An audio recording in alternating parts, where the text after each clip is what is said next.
perlu banyak melakukan, kalau tadi alat-alat kesehatan melakukan banyak mitigasi, kemudian ada juga beberapa hal yang diambil seperti mulai melihat diversifikasi pasar begitu ya. Nah, kalau dari farmasi sendiri seperti apa nih Pak Alfiano? Ya, terima kasih Mbak Maria. Memang industri farmasi agak berbeda dengan alat kesehatan, di mana industri farmasi memproduksi obat yang sangat high regulated. Jadi tidak mudah juga untuk melakukan diversifikasi ke pasar ekspor ya. Karena tiap negara mempunyai regulasi terkait dengan obat sangat ketat, di setiap negara berbeda-beda.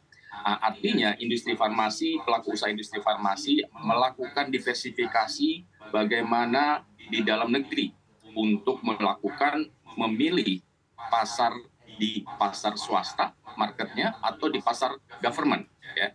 Kedua, memilih kembali produk-produk yang harus selektif ya. Mana yang produk yang memang mempunyai masih ada margin yang baik dan atau meninggalkan yang sudah sangat kompetitif dan sangat bersaing ketat ya. Jadi untuk itu kembali terkait dengan pelemahan rupiah ini, pelaku usaha industri farmasi saat ini melakukan pertama efisiensi ya, dari segi operasionalnya, efisiensi yang utama. Karena kedua, melakukan seleksi kembali portofolio produknya. Yang ketiga, memilah kembali pasar domestik, apakah pasar swasta ataupun pasar government. Demikian Mbak Maria. Oke, Pak, sebenarnya dengan adanya fluktuasi ini, kalau kita coba lihat dari sisi para pelaku begitu, khususnya di industri farmasi sendiri, akan cukup berpengaruh nggak sih untuk misalnya kelanjutan investasi atau ekspansi begitu, sejauh ini seperti apa nih Pak Alfiano? Ya, tentunya di industri farmasi dengan high regulated, ada memang yang harus mandatori industri farmasi lakukan investasi kembali karena memenuhi komplain terhadap aturan cara produksi obat yang baik ya. Dan yang kedua, untuk ekspansi tentunya pelaku usaha industri farmasi saat ini harus menjadwal kembali dan mereschedule ya, apakah pelemahan rupiah ini sampai sejauh mana dan berapa lama. Kedua, daya beli masyarakat saat ini juga menurun cukup drastis ya, khususnya untuk obat-obat yang sifatnya OTC atau obat bebas yang dulunya daya belinya cukup besar terkait masyarakat untuk membeli multivitamin. Sekarang ini sudah mulai menurun ya, karena mungkin tadi daya beli ya. Yang ketiga, sekarang masyarakat ya sudah harus berpikir bagaimana supaya tidak sakit ya.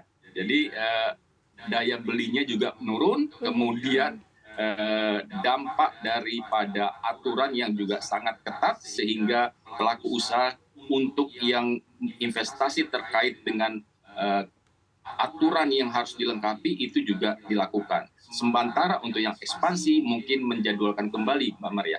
Baik, Pak Alfiano. Kalau Bu Febi seperti apa melihatnya? Kalau tadi kan ada beberapa mitigasi ya. Apakah juga teman-teman di Alkes melakukan dollar cost averaging juga begitu ya untuk mengatasi begitu kondisi dari nilai tukar yang saat ini sedang terbentuk, Bu Febi? Ya, sebetulnya kurang lebih sama dengan tadi industri farmasi ya. Alkes juga highly regulated ya. Jadi tadi dari industri itu mitigasi dari segi ekspor itu salah satu, tapi efisiensi itu paling utama lah pasti ya. Terus habis itu renegosiasi dengan rantai pasoknya, tapi juga substitusi bahan baku.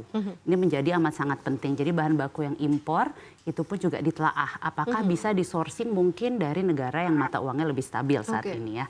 Atau mungkin malah ke depannya apakah industri Alkes ini lebih baik memang investasi bahan baku tersebut. Gitu ya. Nah ini mungkin decision yang sedang dipikirkan ya oleh industri kesehatan. Yang pastinya itu tidak bisa diemban sendiri ya Bu Maria ya, karena ini membutuhkan keterlibatan juga pemangku kepentingan lainnya, terutama Kementerian Perindustrian ya, yang diharapkan juga bisa ikut di sini mendeteksi industri hulu yang memang diperlukan oleh industri Alkes, lalu membangun industri hulu tersebut supaya bahan baku ketergantungan ini lebih rendah. Dan kedepannya kita bisa mengutilisasi bahan baku ini dan akan lebih independen dari adanya tadi ya fluktuasi mata uang tadi.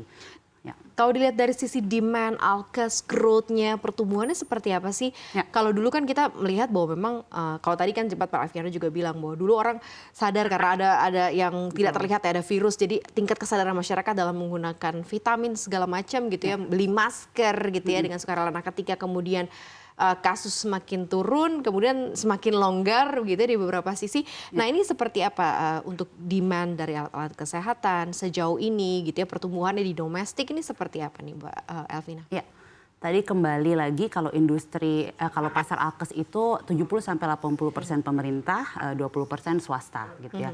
Nah di sini kalau kita melihat mungkin dulu dari porsi yang terbesar ya, pemerintah ya, kita sih melihat outlook-nya itu positif gitu ya. Kenapa positif? Karena kita lihat Menteri Kesehatan sekarang menerapkan namanya transformasi kesehatan. Oke. Di mana di sini ada 6 pilar kesehatan yang berkaitan dengan industri Alkes sendiri adalah yang pertama meningkatkan pelayanan primer. Jadi di mana semua puskesmas itu dilengkapi peralatannya, alat kesehatannya. Lalu yang kedua peningkatan layanan sekunder dan tersier untuk rumah sakit referensi. Jadi rumah sakit B, C, D dinaikkan tingkatnya, capability-nya, kapasitasnya. Dan ini tentunya juga memerlukan alat kesehatan. Dan yang terakhir, pilar berkaitan dengan meningkatkan ketahanan alat kesehatan dalam negeri. Jadi support pemerintah untuk mendorong pertumbuhan industri itu luar biasa.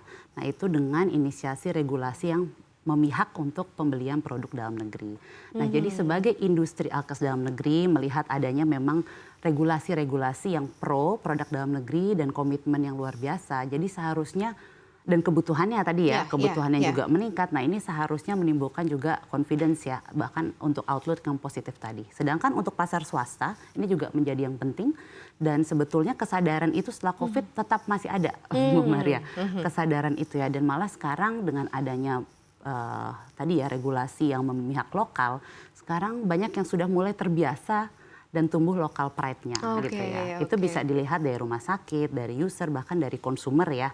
Dan ini juga membuat outlook kita untuk pasar swasta pun positif. Jadi kalau kami dari industri Alkes tentu yang namanya tadi ya resiko fluktuasi mata uang atau bahkan resiko lainnya yang mungkin mengganggu business as usual, itu namanya wajar terjadi lah. Jadi yang penting mungkin bagaimana kami sebagai industri Alkes bisa memiliki adaptabilitas yang tinggi ya dan respon yang cepat akan kondisi pasar apapun juga itu dan tentunya tadi dengan dukungan pemerintah ya.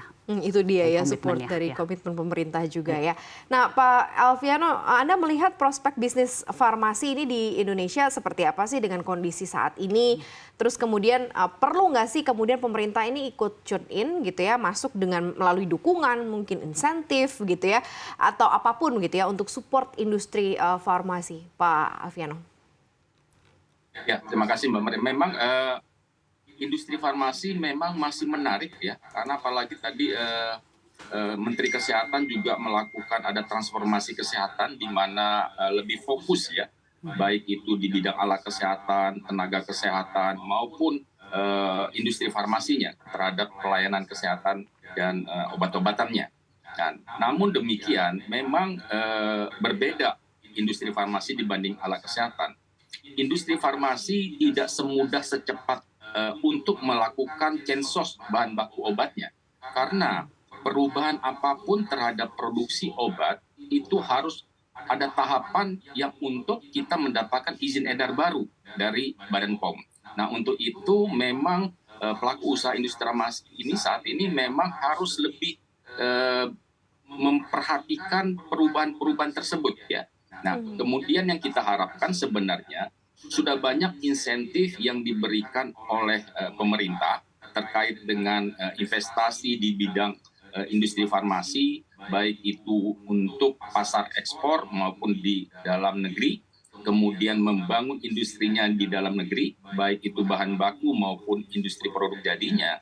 Namun yang kami harapkan adalah dengan sekarang pelemahan rupiah ini, kita berharap pemerintah tidak mengeluarkan kebijakan, regulasi, aturan yang menjadi aturan tersebut menambah biaya untuk pelaku usaha ya. Misalnya contoh ya yang kita mau dengar ini kan saat ini kita udah dengar bahwa PPN akan naik lagi dari 11% menjadi 12% ya kan, itu otomatis 1% udah menambah.